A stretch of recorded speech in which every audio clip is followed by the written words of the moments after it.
August 2008. Biredi comments. Mr. Chairman, Sir, I would like to make a few observations on the budget that has been presented to the House by the Honorable the Minister for Finance.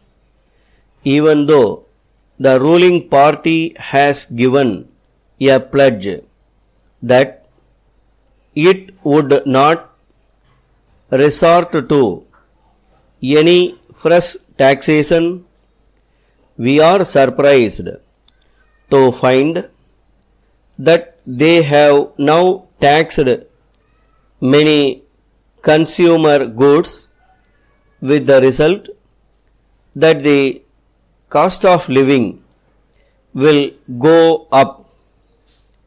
In the result, the lower middle classes and the upper middle classes will be hard hit. Of course, there is a deficit of rupees 6 crores, but it would have been left uncovered without resorting to any additional taxation.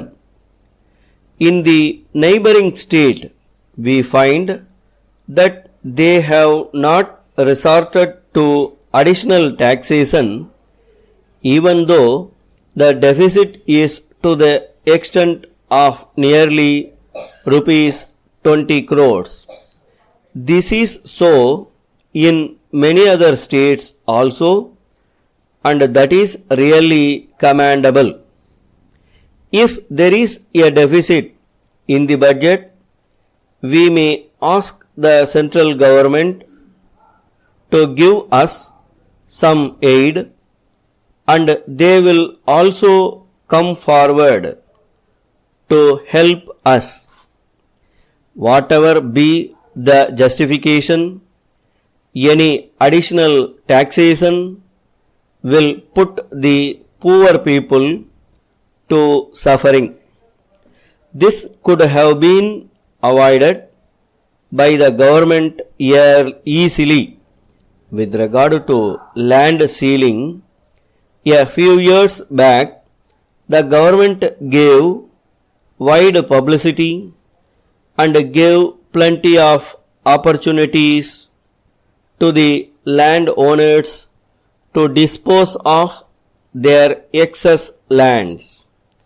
The ceiling then prescribed was 30 standard acres. Now the government have brought down the ceiling to 15 standard acres.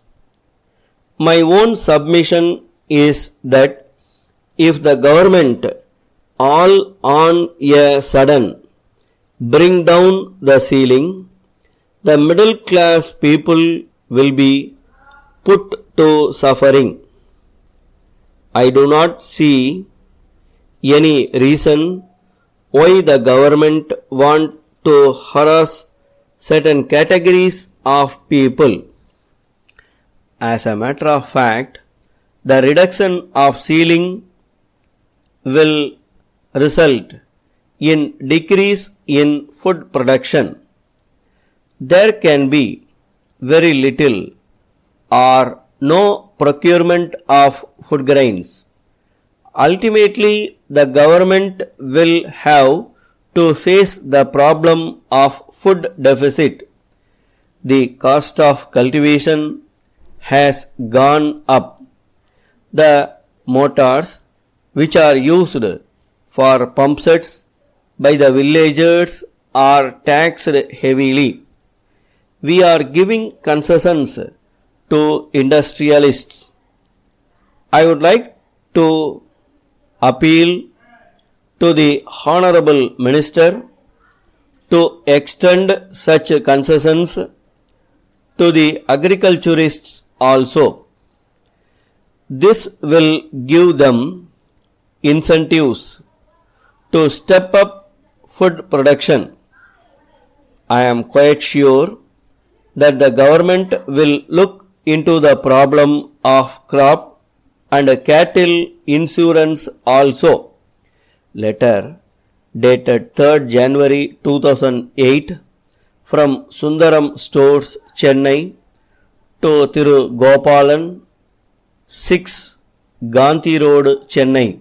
Dear Sir, we are glad to hear from our marketing assistant that you are interested in purchasing a wet grinder. We thank you for the keen interest that you have taken in our wet grinder. We are aware of the great care that is taken by people in purchasing the right grinder. It will be used day after day for many years. Therefore, we are sure that it can be brought only after serious consideration. In view of this, we usually give a free demonstration at the residence of the customers on request. If you indicate your convenience, our staff will call on you and give a free demonstration. In this way, you can satisfy yourself about the quality of the machine. At the same time, it will also give us an opportunity to show why you should choose our wet grinder. Yours faithfully, Stop.